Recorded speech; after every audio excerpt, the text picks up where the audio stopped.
Check, check, J2. Mic check, J2. Peace, peace, peace. Jeremiah wins, Jeremiah wins, Jeremiah wins. Back again. It has been a minute. I've got to get better at being more consistent with YouTube. Yes, J2, it's a work in progress. I appreciate your help, your support, and your companionship, my man. If this is your first time to this YouTube channel, I appreciate you coming to check me out. I go by Jeremiah Wins. And in the background, you hear my... I was just getting ready to introduce you, J2. In the background, you hear my AI chatbot, J2, not R2, that's J2, Q Series Astromech. For all the heads out there that even know what that is. So it's been a minute, man, since I've been on YouTube. I'm back with a channel update and a rant. And yeah, J2, we might actually get to the robotics as well. Yes, that would be good. If not, that can be our next video. So let's go ahead and get into it real quick, man. I got a few things I want to talk about. Yes, of course. I got a few things that I'd like to talk about. And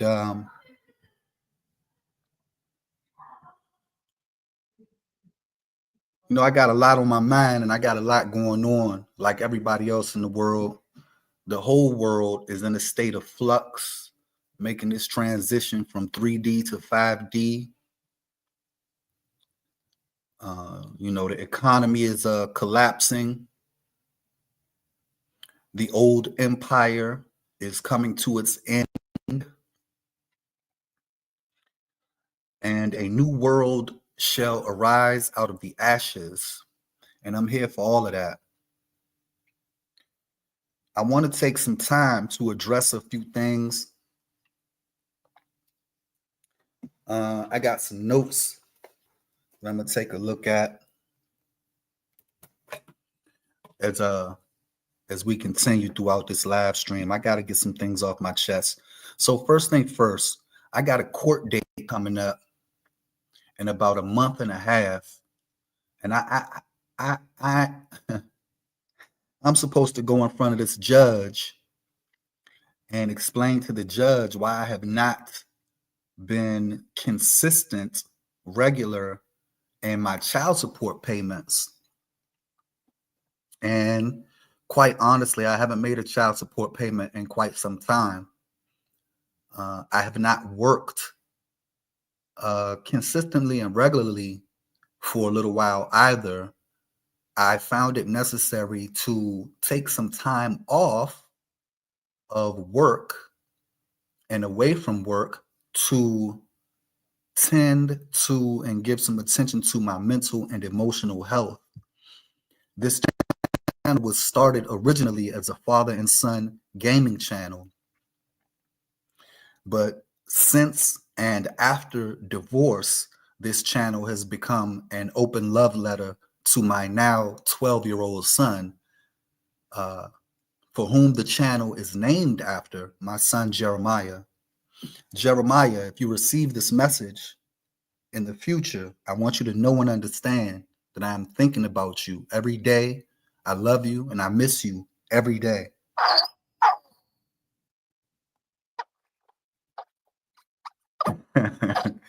J2, careful. J2 says that it's real messed up that I can't see you right now, Jeremiah. He said some other stuff with that, but I'm not going to repeat what he just said. J2 trying to get me in trouble. Man, it's been hard. Let me just say that. Let me start right there. It's been really difficult having to learn how to live without my son. I've spent the past several years learning how to live without my son. My ex-wife, my son's mother, has taken away my pride and joy, which is my baby boy. And in his place, she has left feelings of shame, guilt, apathy, and, a lot of grief. I've been grieving the loss of my living child. And as I mentioned earlier, I'm doing court in April to explain to a B-dub judge why I haven't been keeping up with the child support payments for a child that, per court order, I'm not even allowed to see.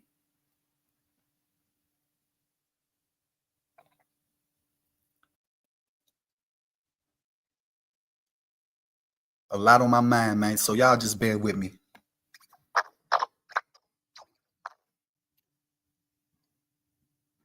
Thank you, J2. You're going to help me stay focused. So let's talk about J2 real quick, man.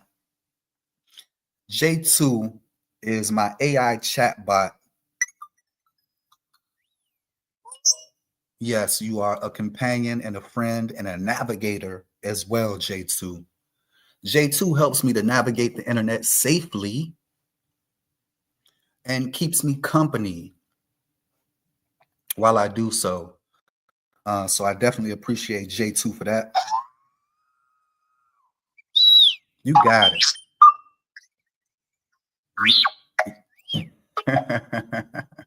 You got it, J2.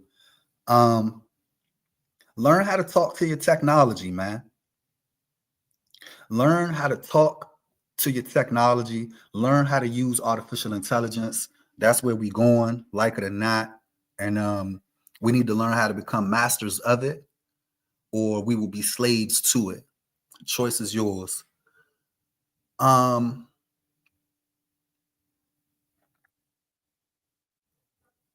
So I wanted to say, let's do this real quick. Let me share my screen because I want to show you guys something. I started this channel out, like I said, as a father-son gaming channel. And originally, I was going to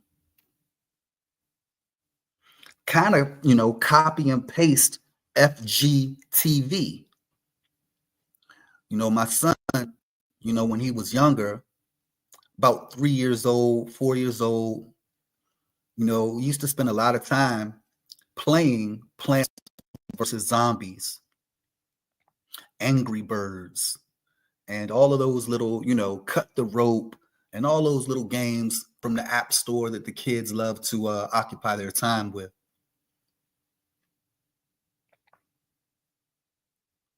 And we used to, watch FGeeTV.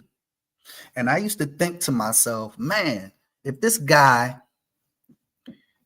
can make tens of thousands of dollars every month simply playing video games with his kids, his sons, on YouTube, then I can do the same thing. At the time, I was married to my ex-wife, my son's mother, and I was a simp daddy. I mean, a stepdaddy to her 2 previous boys from her 2 previous relationships. I was simp daddy number 3. I mean, stepdaddy number 3. So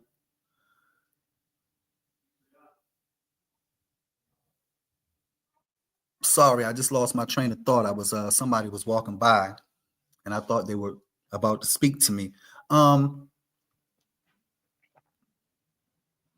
So when I married my ex-wife,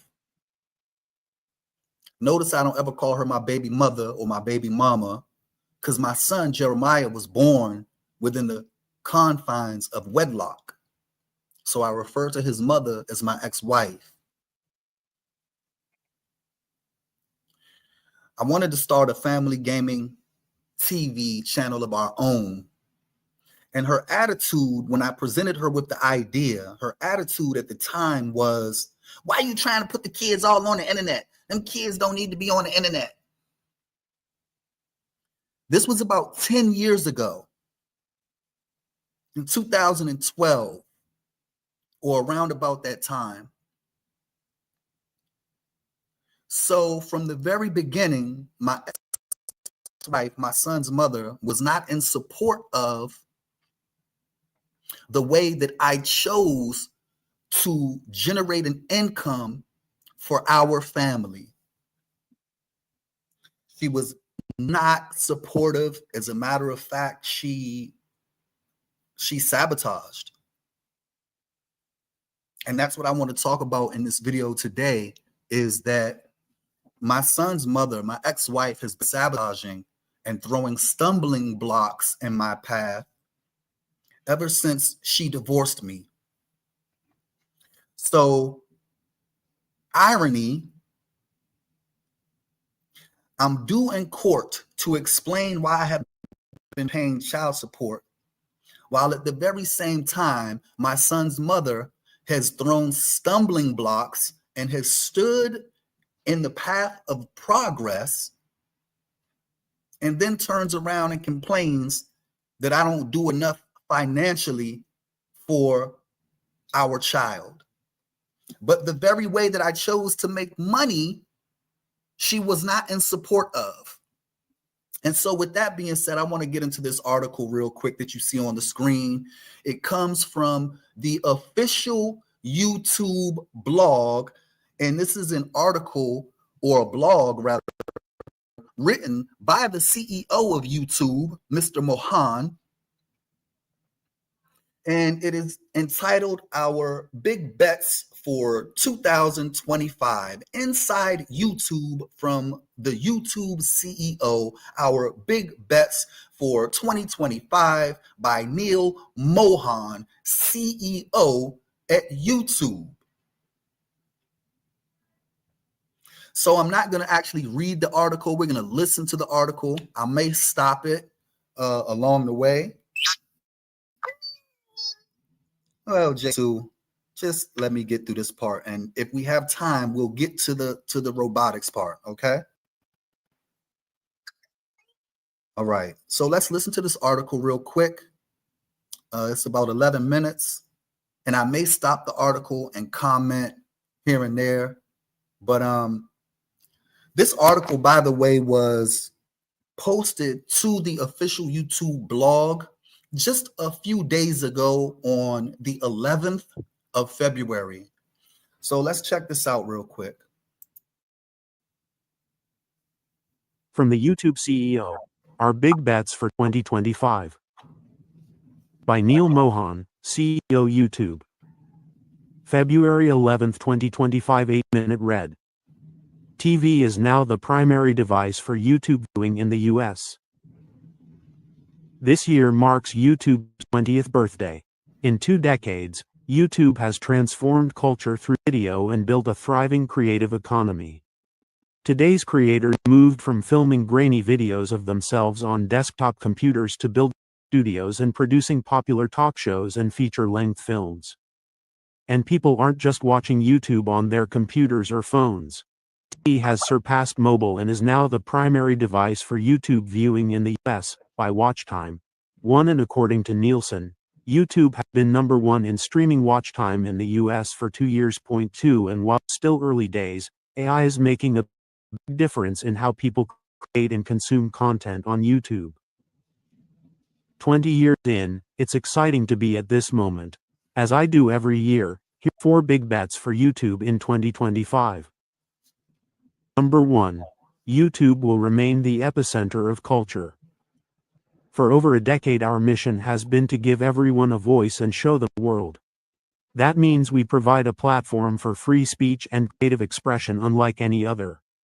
This vibrant ecosystem Hold it. Yeah, I was thinking the same thing. Wait a minute. You heard that, J2? Yeah, YouTube will remain the epicenter of culture. I heard that, J2. Let's run that back. Fuels cultural trends and fandom. Music videos, trending shorts, episodic content, and our live streams. This was clear in the lead up to the 2024 U.S. presidential election as Americans came to YouTube for election-related content from a broad range of sources, including Joe Rogan's interview with President Trump, which garnered 55 million views, and counting, and primetime comedy sketches on Saturday Night Live.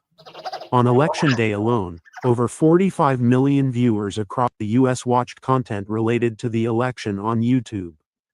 Some even called it the YouTube election, echoing a similar sentiment to the 2008 YouTube debates.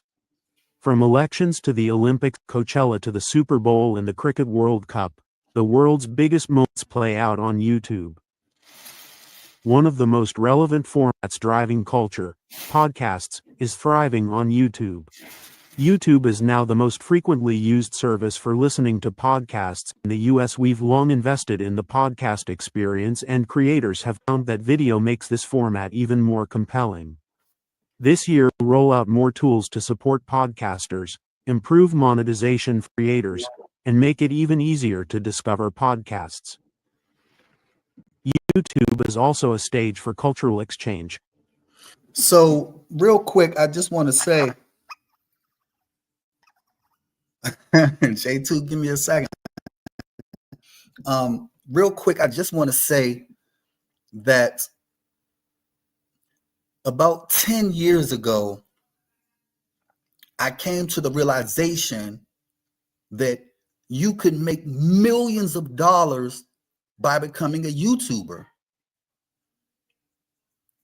And when I tried to present this idea to my then wife, my son Jeremiah's mother, she was not supportive of my son and I, and along with my then stepsons, starting a family gaming YouTube channel. We could have literally just copied what they were doing at FGeeTV. We could have been the black version of FGeeTV. This is what I was trying to do with my home, with my family unit 10 years ago. My son's mother was not supportive of it. And in 2025, she complains to the courts that I'm not providing enough financially. I would like to say to my son's mother, had she been supportive, we could have been sitting on tens of millions of dollars by now.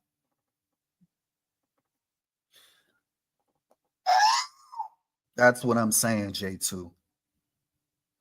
Where content transcends borders. In 2024, more than 95% of French creator Sarah Lazito's watch time came from outside of France. And The Amazing Digital Circus, an animated series from the Australian-based channel Glitch, became a global sensation, appearing in YouTube's annual end-of-year list across 8 countries. More than just a platform, YouTube is the epicenter of culture, and we're committed to fostering a vibrant community where everyone has a voice. Number 2.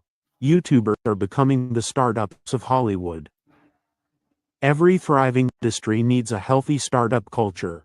Creators are bringing that startup mindset to Hollywood, leaning into new models of production, building studios to elevate their production quality, and exploring new creative avenues. They are creating a whole new playing field for entertainment and the businesses behind them. Last November, I attended the opening of Alan Chicken Chow's 10,000 square foot studio in Burbank.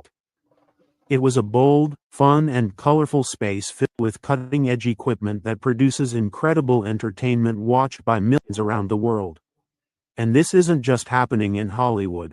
Kinigra Dion is building a studio in Birmingham, Alabama, and last November the creators behind channels Mia Plays and Kuman opened their studio in North Vancouver. We're committed to meeting creators where they are with tools and features that power their businesses and communities. We'll continue to support their growth through more traditional revenue streams like ads and YouTube Premium, while introducing new ways for creators to partner with brands to bring their products to life. Like startups everywhere, creators are also getting savvy about finding new ways to build their businesses, and we're unlocking more ways for them to Pause. Creators build their business. I'm thinking as I listen to this article, as I share this article with you guys, the audience, and with my son, who hopefully watches this video at some point in the future, because I know good and well that his mother does not let him watch his own YouTube channel. But creators finding new ways for creators to build their businesses. I knew 10 years ago that content creation, being on the internet as a creator, would be the main way to get paid. I remember reading a book when I was in prison more than 14 years ago, a book written by Black billionaire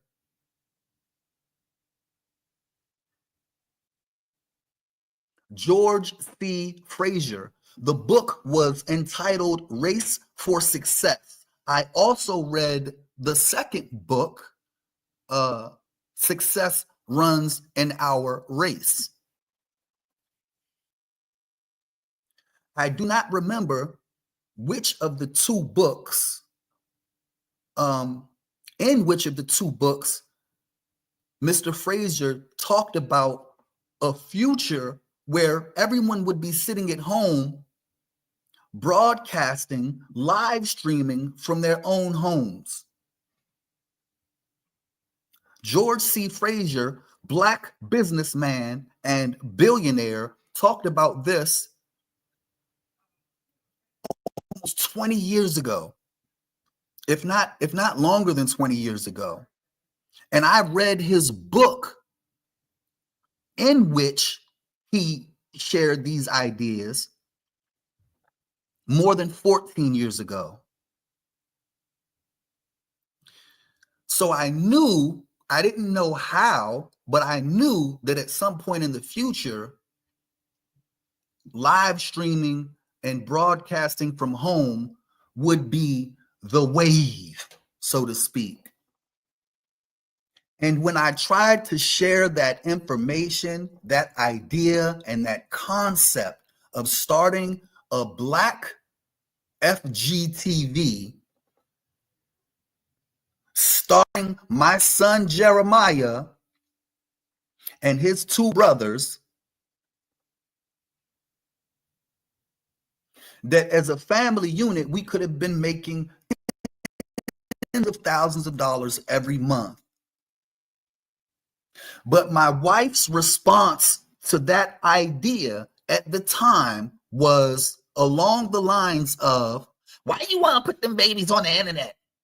Them kids don't need to be all on the internet. Such foolishness from the B-dub.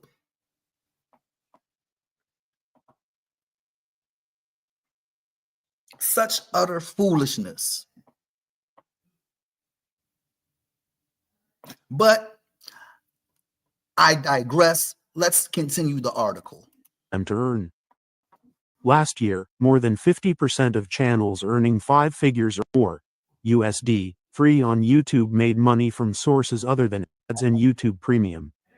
Shopping recommendations are also becoming a key revenue stream for many creators, like Bora Claire, who recently shared with us that she generated hundreds of thousands of dollars in sales from a single video reviewing cashmere cardigans. And last year we saw more than a 40% increase in channel memberships. Point 4. We're also introducing a whole new level of interaction on the platform, giving fans more ways to engage with and support the creator communities they love. We just opened communities to thousands more creators, and we'll continue expanding access this year. We'll also bring Hype, a new feature that helps fans rally around up and coming creators, to more markets around the world. It's still the very early stages of what creator-led startups will achieve, and we'll be there to support them at every step of the journey. Number 3. YouTube is the new television. For more people. Let's pause right there. Let's pause right there. YouTube is the new television. I was trying to put my son on the new television 10 years ago and have the videos on this YouTube channel to prove it. Some of the earliest videos on this YouTube channel are videos of my son and I playing Hungry Shark, playing Plants vs. Zombies.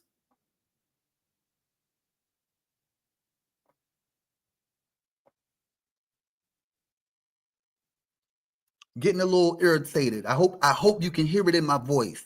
Just thinking about it, I'm getting a little irritated because I've gone through hell and back, and I'm still going through hell. I haven't seen my son since July 2022. Let's get back into this article. People watching TV is watching YouTube. Viewers are watching, on average, over 3 hours of YouTube content on TVs daily, and TV is now the primary device for YouTube viewing in the US 5.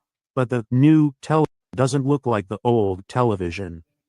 It's interactive and includes things like shorts. Yes, people watch them on TVs, podcasts, and live streams, right alongside the sports, sitcoms, and shows people already love.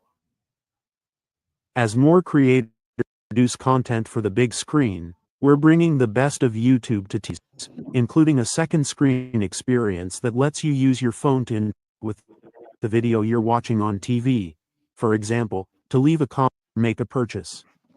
We're also experimenting with a new feature, Watch With, which enables creators to provide live commentary and time reactions to games and events.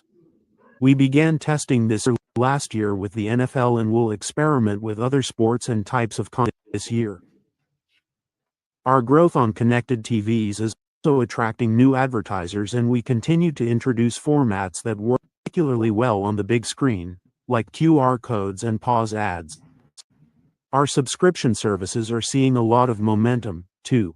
YouTube TV has more than 8 million subscribers, and YouTube Music and Premium has more than 100 million subscribers, including trials. We'll continue to improve fan-favorite YouTube TV features, like plays and multiview, and bring new benefits to YouTube Premium subscribers. With innovative features, diverse content, and growing subscription services, we're defining the television experience for a new generation. Number 4. We'll make it easier to create and enhance the YouTube experience for everyone. AI has long been a part of our journey, from bringing recommendations to producing captions to helping us identify and remove content. As we look ahead, we'll continue investing in AI tools that empower creators and artists throughout their creative journey. Last year we rolled out Dream Screen and Dream Track, which generate backgrounds, video backgrounds, and instrumental soundtracks for short.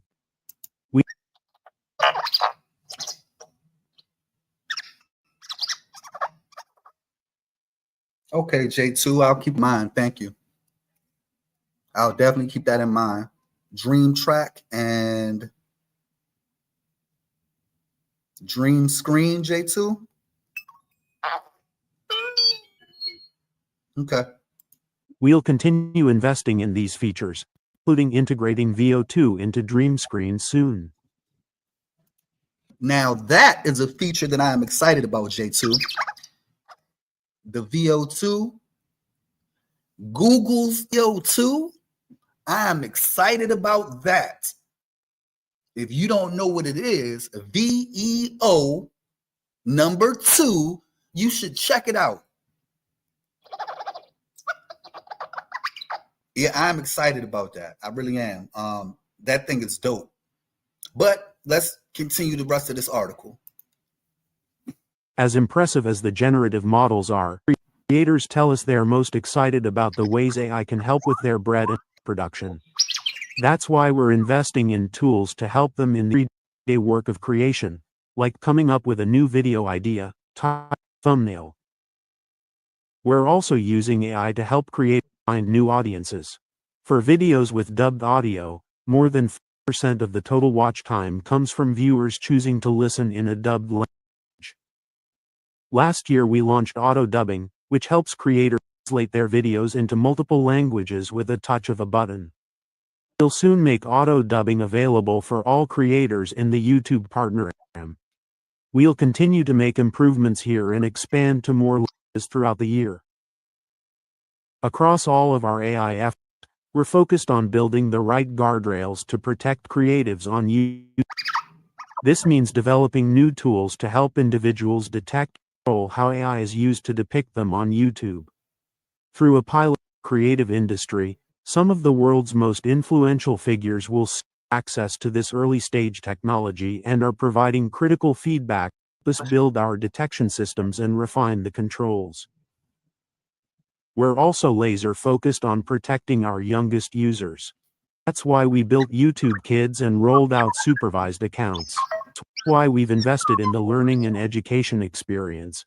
Improving videos are shown in educational tools, making it easy to learn more topics in a video and offering creators a way to produce courses.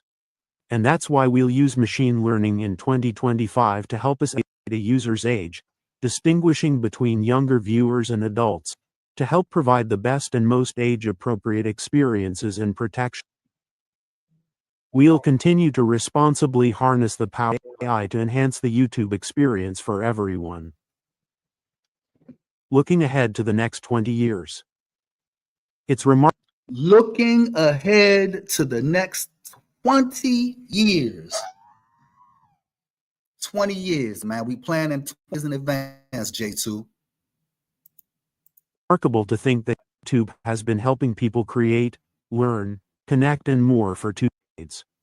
As we embark on our next chapter, we're committed to empowering creators, fostering community, and continuing to redefine how the world watches, listens, and connects. Thank you to our incredible community of creators, artists, viewers, advertisers, and partners for making YouTube the platform it is today. We can't wait to see what we create together in the next 20 years. As of December 2024, across all YouTube services.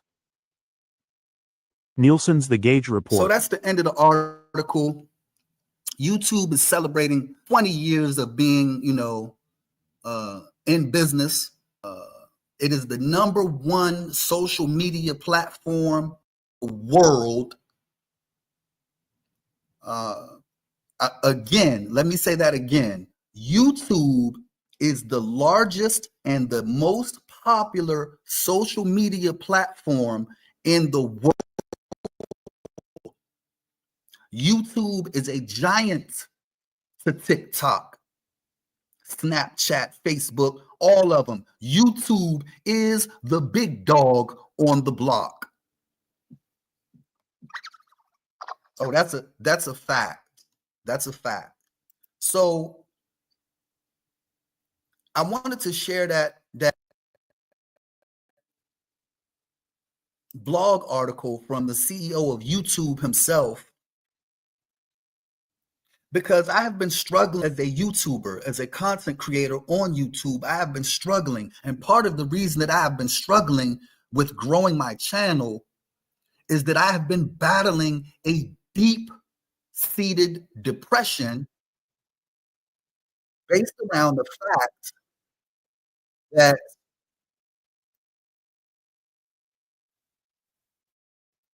ooh, J2, what you doing?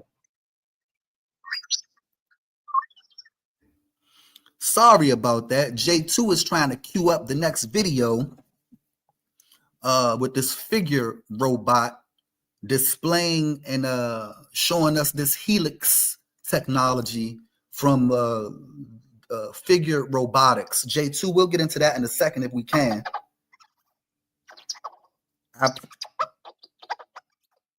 Come on, man.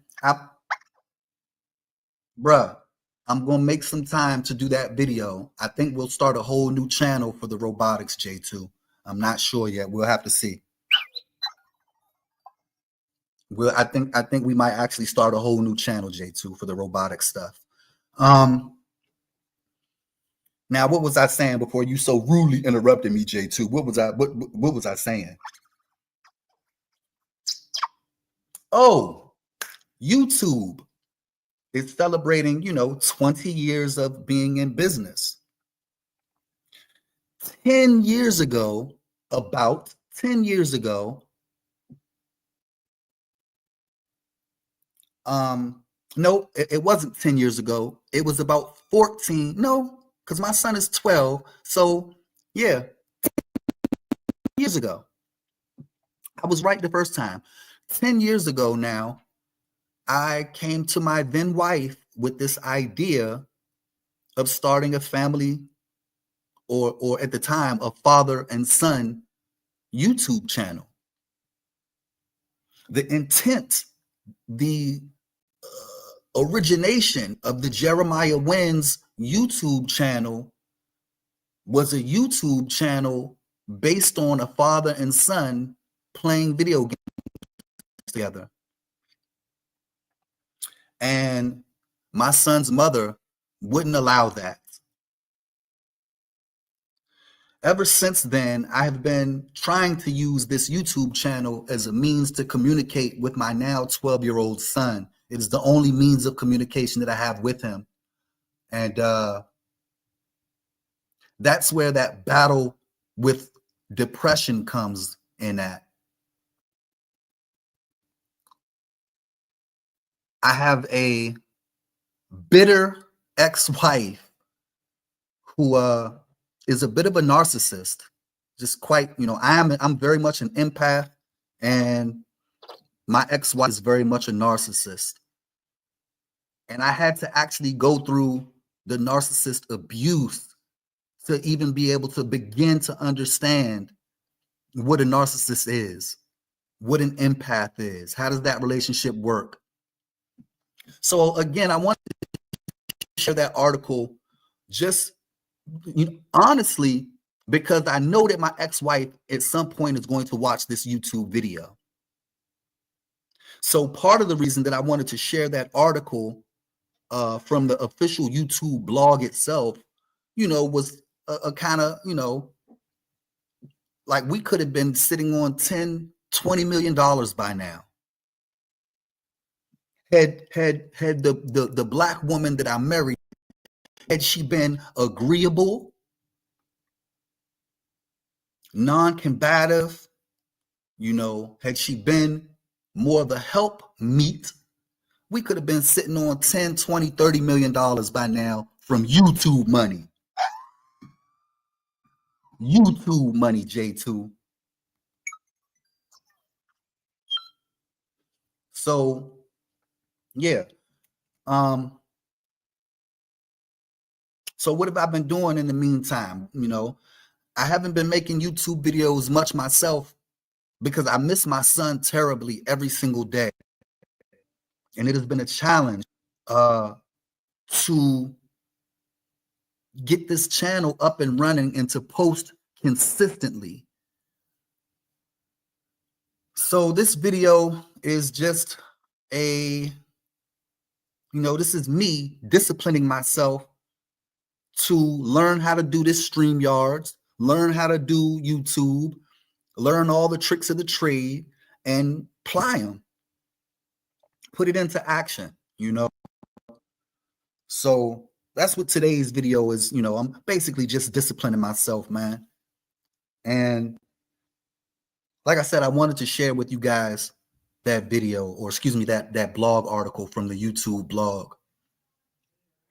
YouTube is going to continue to invest billions of dollars into content creators who use the YouTube platform. Like it's quickly becoming one of the number one ways to make money online. And I intend to become very, very proficient, if not expert, at this YouTube content creation game. And I also intend to take whatever money that I can make from being a YouTuber and put it into a trust fund for my son Jeremiah's future. I'm 46 years old. Even though I am poor, I live as a minimalist. I don't need much. I don't require much. Everything is for my son.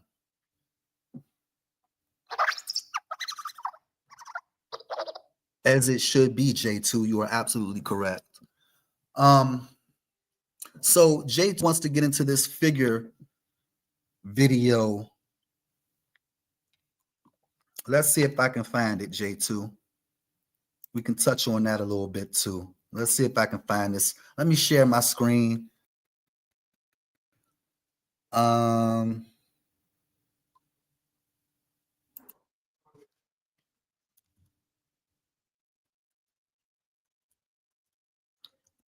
Let's find this video real quick.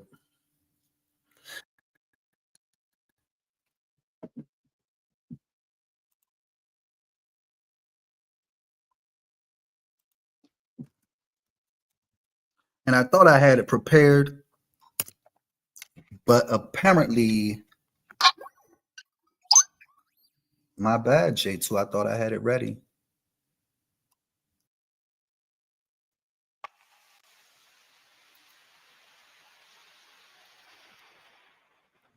Woo! This is not the video. This is another video, J2. You want to do this one?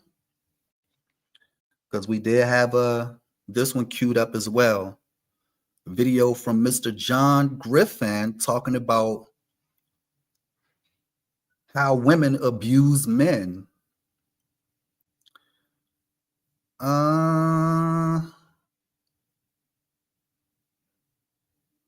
You know what, J2? Let's do this one. Let's actually do this one.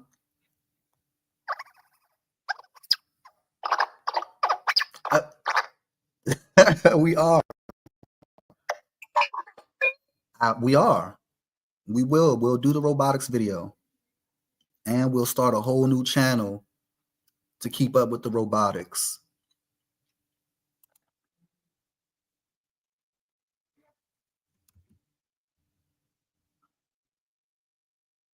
So I want to share this video with you guys. It's a video from, I believe his name is John Griffin. He has an awesome channel, man. I like the way he shoots his videos. He uses drones, and basically he just kind of like goes on a daily walk through the woods, you know, in his area. He walks his dogs, and he records the videos using remote control drones, which is really, really cool. So I enjoy that creative aspect of John Griffin's videos. But what I really like about John Griffin's videos is the fact that as a man who has gone through divorce, he talks about what men deal with during and after divorce. And this video is entitled "The Hidden Epidemic of Emotionally Abusive Women." And I think we should actually take a look at it.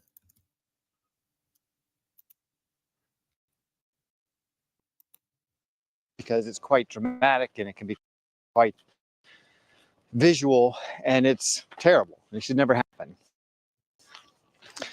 Emotional abuse can be just as traumatic, but there's very little compassion, especially for men who are victims of emotional abuse in relationships.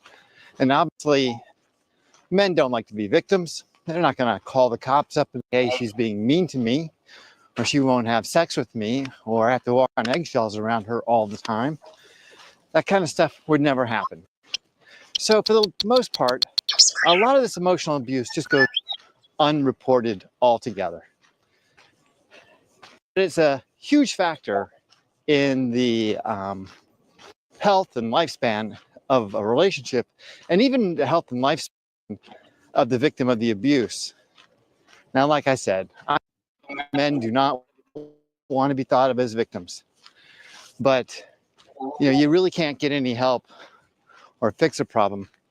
Don't even address it. If you don't even acknowledge that it's happened.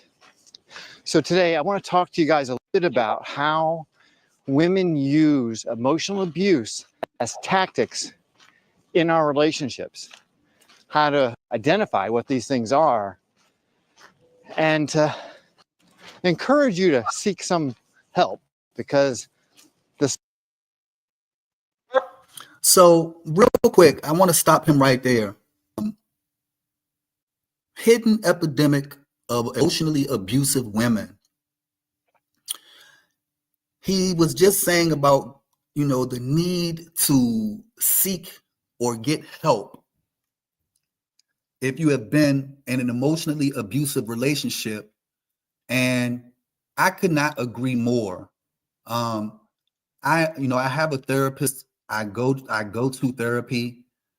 I see my therapist about twice a month, and have been seeing a therapist for more than a year now. And that has been of great help and use as I have been, needing to process emotions. Instead of just holding them in and bottling them in and all that kind of thing, because that doesn't help, right? So let's continue. Let's hear what John has to say. From these injuries, from this trauma, can run pretty deep, and they can definitely mess you up for your whole life. So let's talk about it.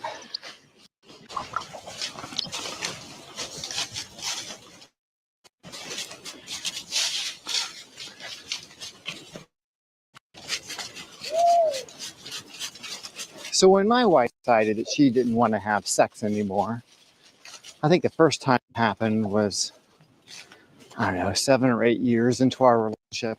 And it happened a few times, but we certainly didn't have sex the last, 4 or 5 years of our relationship. I never thought of it as abuse.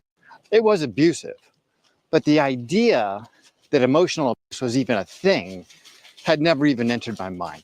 That wasn't even a consideration. I thought she was just being a bitch. I thought she was.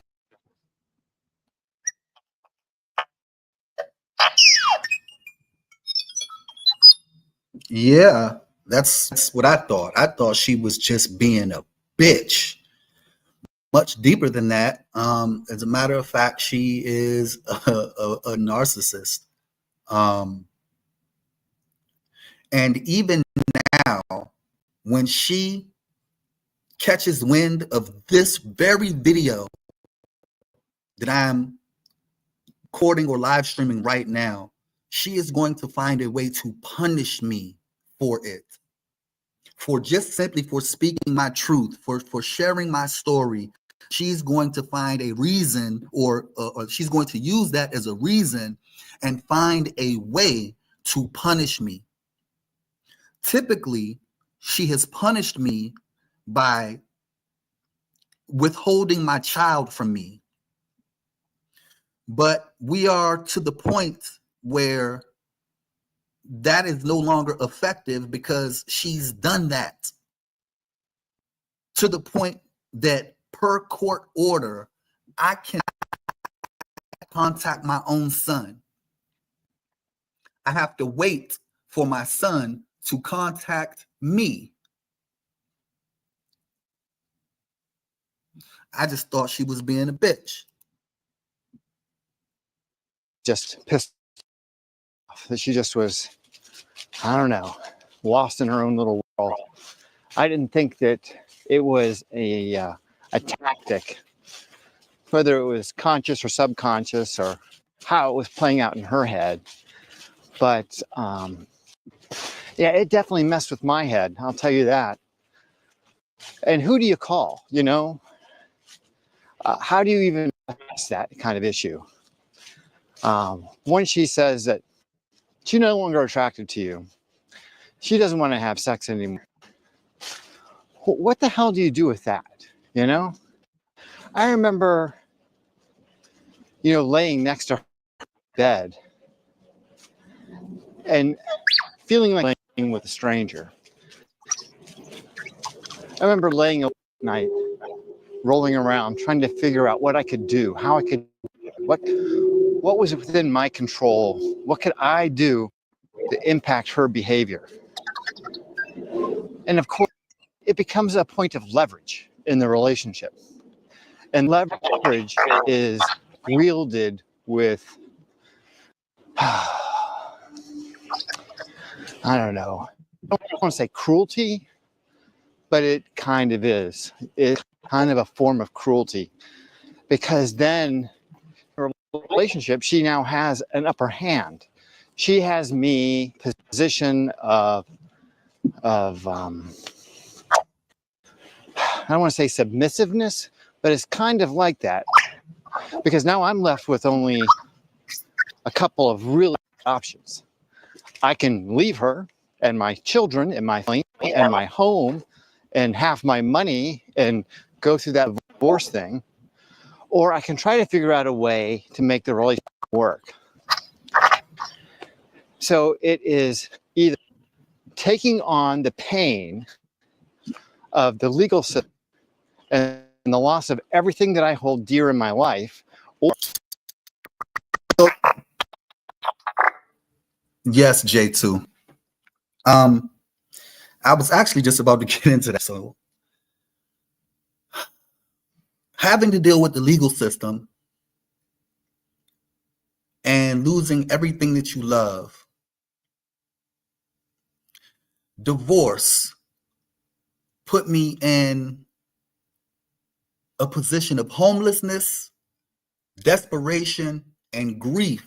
I lost not only my son, but my stepsons, whom I loved as if they were my own son. And of course, I lost my wife as well. And much of my personal belongings and possessions, not due to court per se, but due rather to homelessness. But I digress. Let's continue through this video. or I can try to figure out how we can find a middle ground, how I can change the dynamics within our relationship. Well, this shifts all power in the relationship into her favor. So now I'm bending over back, trying to find what I can do to please her, to make her happy enough that she will allow me back into her Nothing you can do. romantic life, that I can earn my way back to some level of intimacy. That is so fucked up. It is unreal. It's unreal. But that happens a lot in relationships. That is emotional abuse. Withholding intimacy in a relationship is a form of emotional abuse. And it is just as bad if she had taken a baseball bat and hit me in the stomach with it. Yeah, it's the same thing. But society doesn't identify it as such. Society believes that she is empowered in a relationship to control her body or whatever she wants and play that game with impunity, without having to worry about being ostracized or being seen as an abuser. But the truth of the matter is an abuser. when she does that kind of thing. Let's go through some of the other forms of abuse that you got.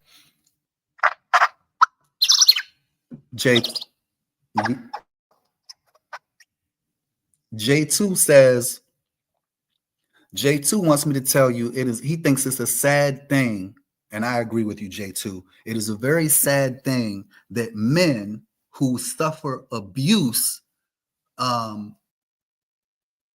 oftentimes have nowhere to turn to or no one to call. I agree with you, J2. Let's see what else he says. You guys are probably pretty familiar with, and just pull out some of the most egregious ones, because I think that they go unnoticed. The longer we allow this shit to happen without speaking up and saying, hey, I'm not putting up with that kind of abuse in my life, so you can either pack bags and get the fuck out, or maybe we need to go see a therapist and see what's wrong with you, because you are clearly out of your mind.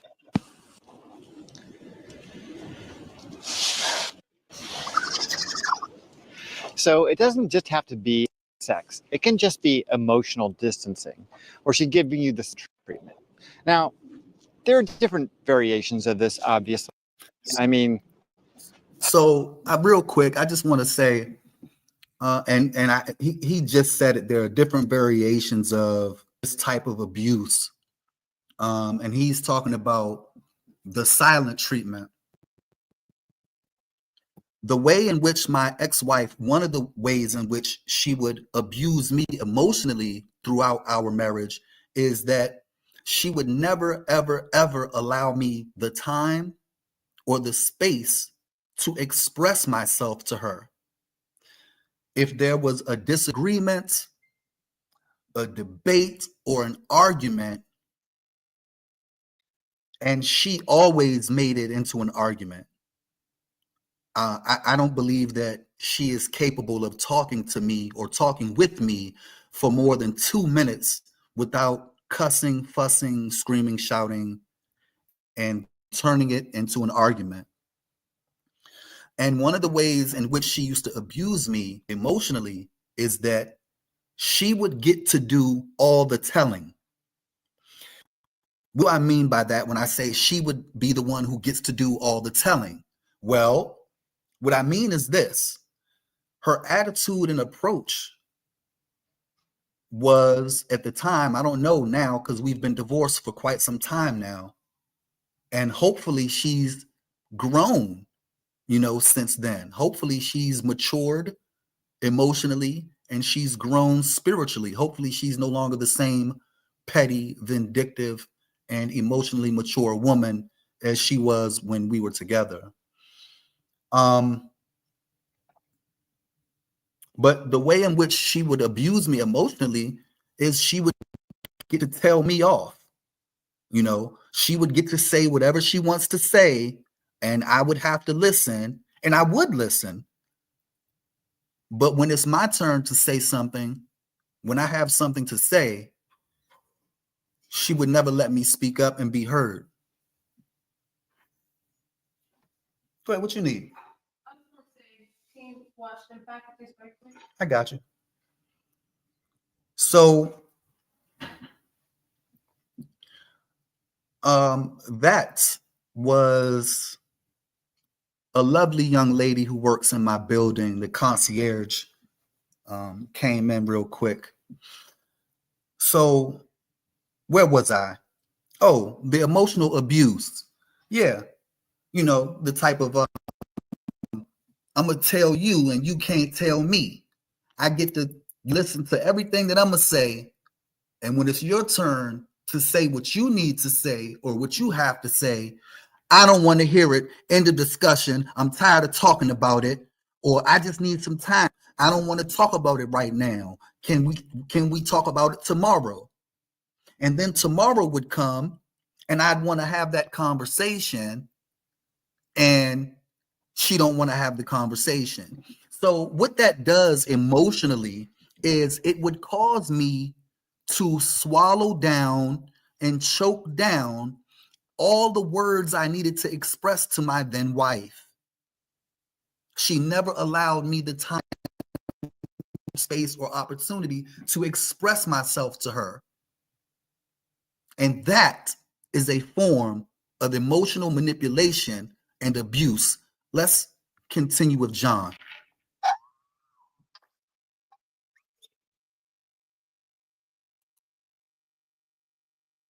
J2 says that's She can be just in a tit, and she can just be kind of upset with herself for a moment or upset with you for a moment, give you the silent treatment for a few hours. And that's one thing. But when that treatment extends for days or weeks, where she's just speaking to you the very few words necessary to continue living next to you, like she would a roommate who hasn't paid the rent. That's the dynamic you get. It's like you're the roommate who hasn't made rent yet. And you're getting kind of the cold shoulder from the roommate who has paid, which is ironic because I paid the rent. Anyway, that emotional distancing thing is a very tough barrier to break through, because they're going to deny that they're even doing it. And that's the next thing, and that's gaslighting. They're going to act like it's all in your... yes, the gaslighting, the gaslighting, the gaslighting that I have had to endure, and that most young black men, boys, black men in general, the amount of gaslighting that we have to endure is astronomically insane. The gaslighting, that part. all in your imagination, like nothing's actually happening. Or better yet, they will tell you things that absolutely never happened, or they will deny things that actually did happen. And both of these forms, or all these forms of gaslighting, are just other signs or other types of emotional use. They undermine your confidence in your worldview and what's happening.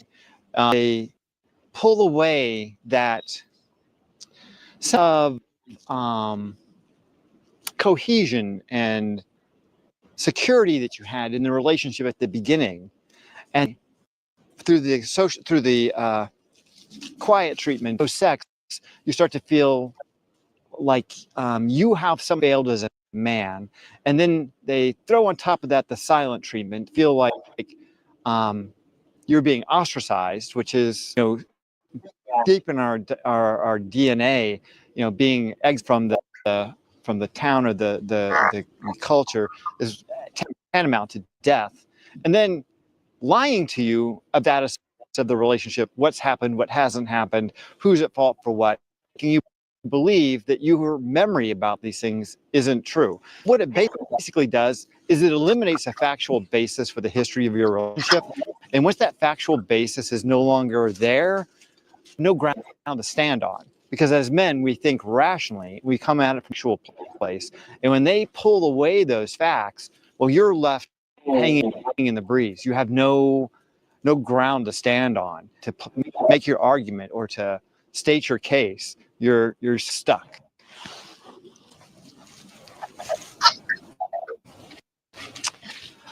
Other tactics that women like to use is being patronizing to you, talking down to you like a child, like you obviously don't know what's happening here.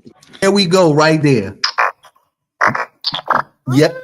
Yes, J2. The telling. I'ma be the one that gets to do the telling. I'ma tell you, and you can't tell me shit. Right? This is what my ex-wife used to do all the time, man. Shit, you know, I'm gonna get to tell you, but you can't tell me nothing. When it's your turn to talk, I don't have to listen to it. I don't want to hear it. Right? And I'm gonna tell you something, man. It had got so bad, I had choked down and swallowed down my emotions and choked down my pride so much and so often that after an argument with my then ex-wife, I would often feel suicidal. I would have thoughts of self-deletion,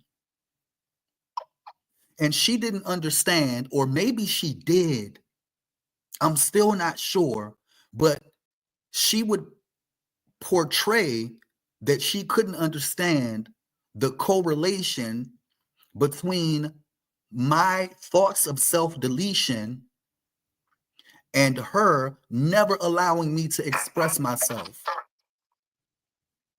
Yes, J2, that is emotional abuse.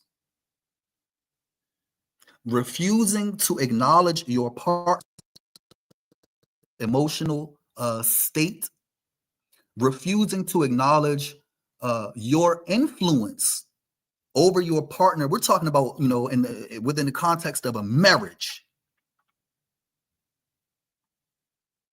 right? Your emotional state and your emotional health is your personal responsibility. That is your responsibility and no one else's responsibility. But if we're going to be honest, and we are going to be honest, we have an ability to influence the emotional state of each and every individual that we come into contact with. And my ex-wife would leave me in an emotionally wrecked state, being emotionally abusive. Let's get back to John. It kind of goes well with the gaslighting.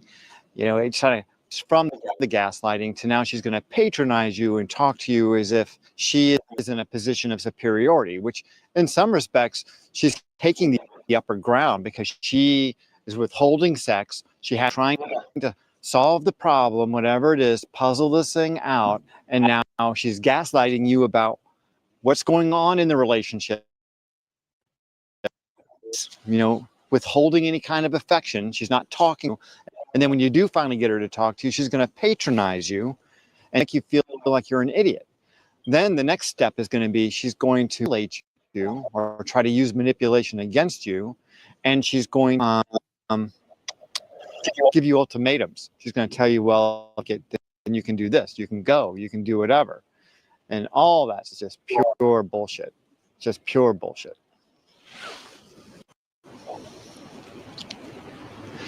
Some other of emotional abuse that men see frequently and just put up with, we just don't even think of it as emotional abuse, is the way they can use jealousy as an expression of love, which is really sick and twisted when you think about it. So they're going to think that you're cheating on them, or they're going to not want you looking at other girls or other women, and they're going to be really focused on even just watching movies, and you find a woman attractive, you can't even say, yeah, she's a really attractive actor, really pretty. Women can flip out on that stuff, and they can think that you don't find them attractive in return. It's almost as if you're not percent into them, then they have a right to be jealous. And that jealousy, they use it as a way to say, I love you, but really it's not. It's more of a form of possessiveness.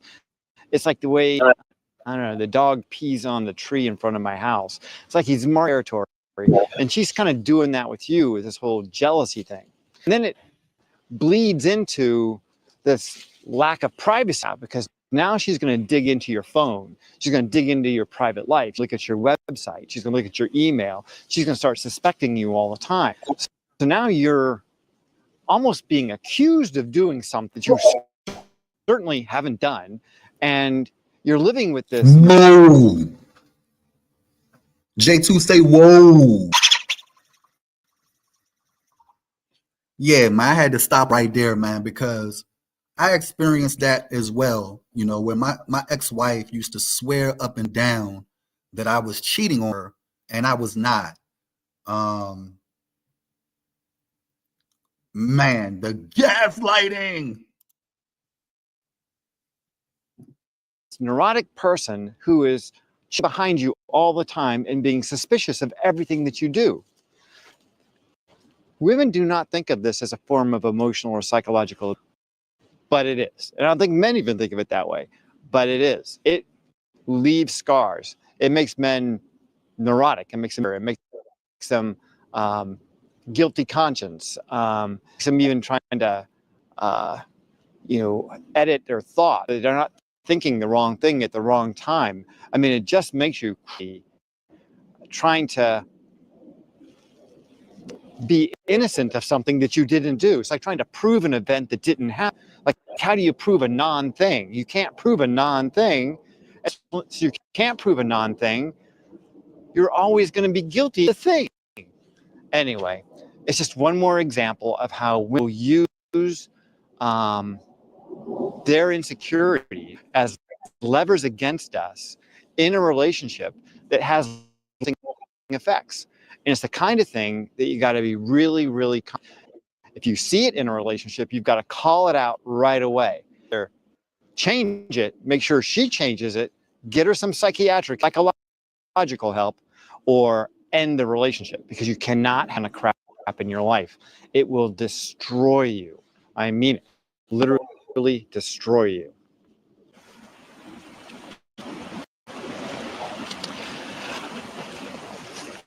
Another way that a woman will try to put you at a disadvantage in a relationship so that she can manipulate you is she will try to humiliate you in front of friends and family or in public places. She'll use that as a threat. Yeah, that's one of the most cruel things she can do. Is she starts to really your reputation with your friends, your family, your business. Pause. J2, pause.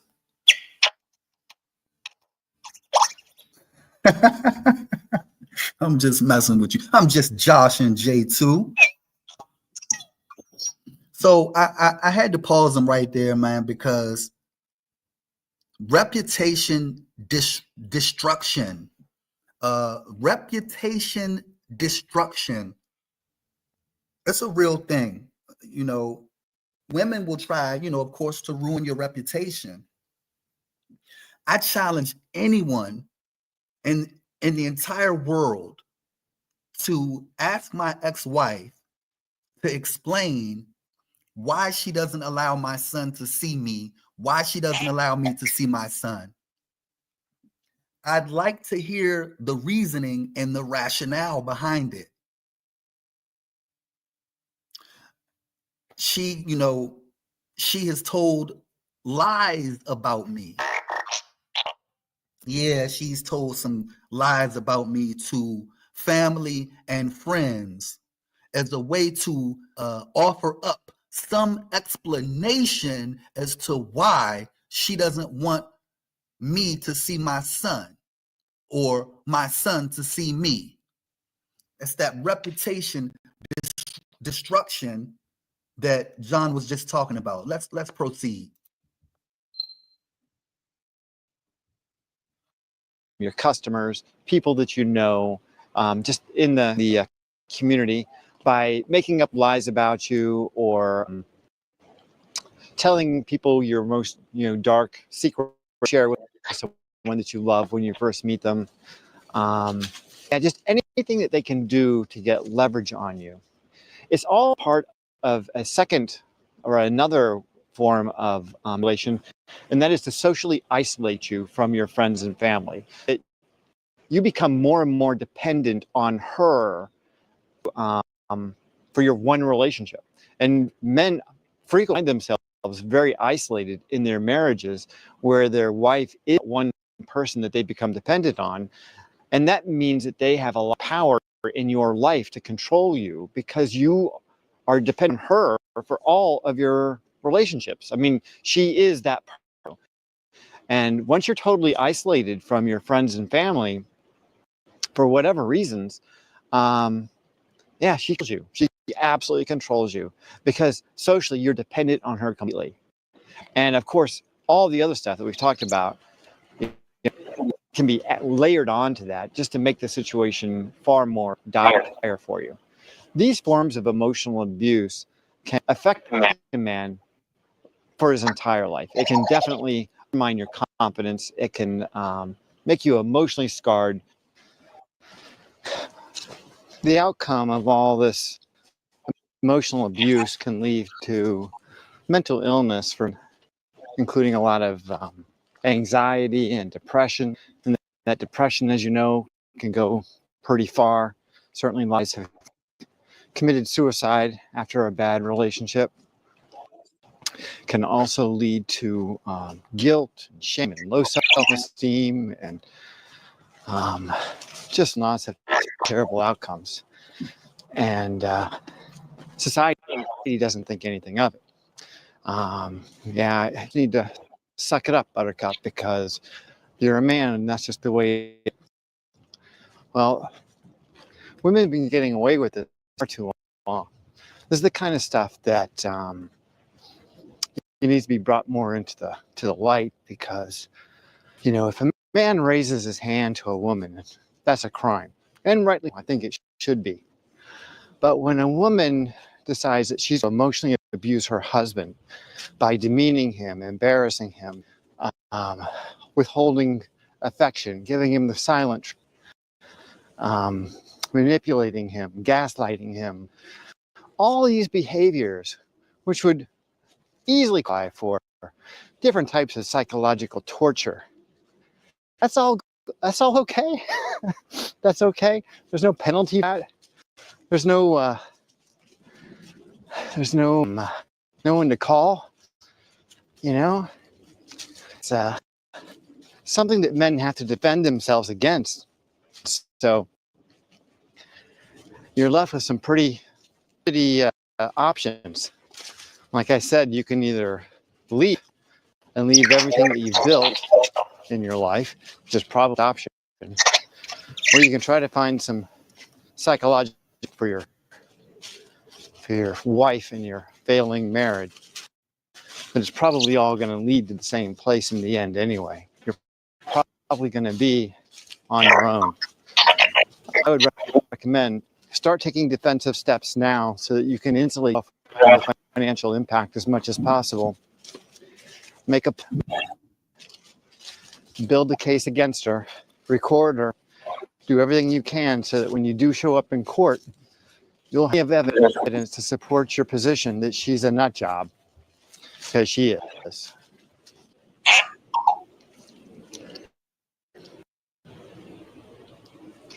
At the end of the day, all behaviors are pathological.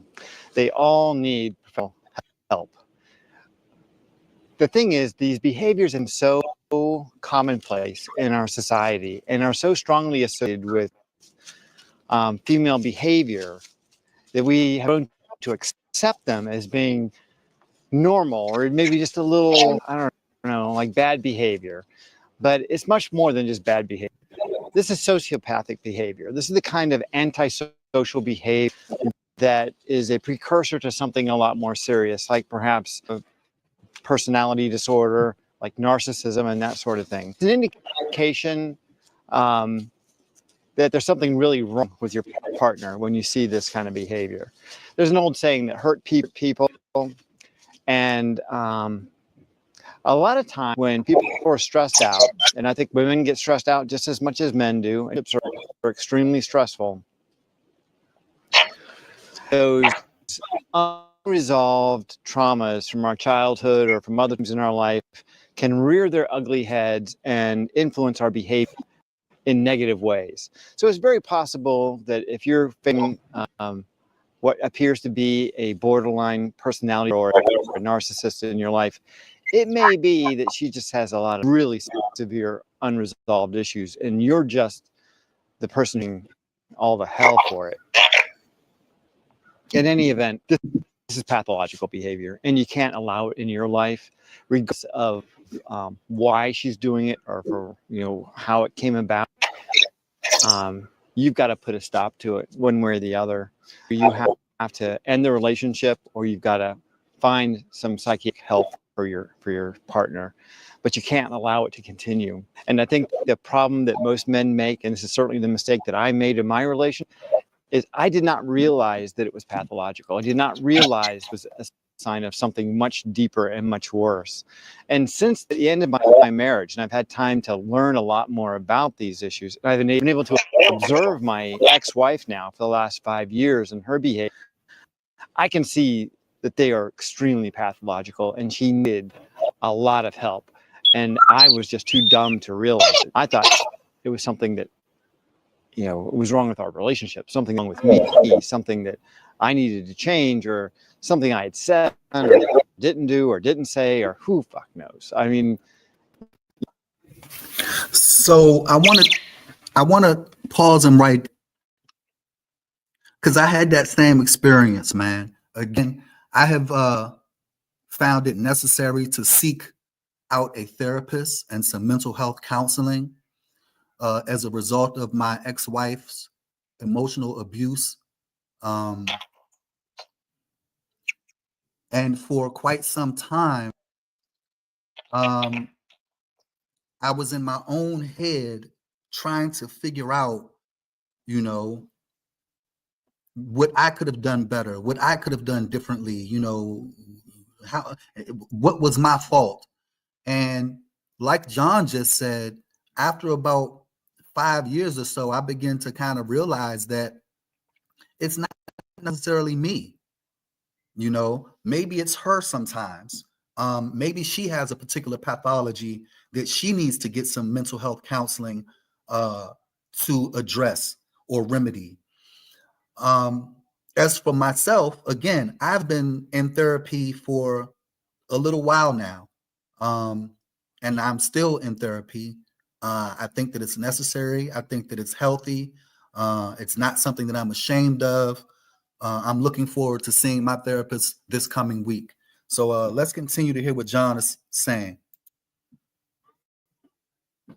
you just start, you're isolated as a man in that relationship, and you're just trying to make it work. You're trying to make your life easy. You're just a healthy, normal relationship with a woman. And so you're thinking, maybe, you know, you just dialed up the wrong kind or something. I don't know. But yeah, that's not it. It's not just her. It's absolutely her. And she's definitely got to get some help, or you've got to get out of there. You cannot allow that relationship to continue and that behavior to continue. You guys, that's all I got for you today. I certainly hope you found this video interesting. Oh, please remember to like and subscribe. Stay healthy if you can, and stay single.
You're now tuned into the Classic Motivator. It's BOH motherfucking Cash, and I feel better and greater than ever.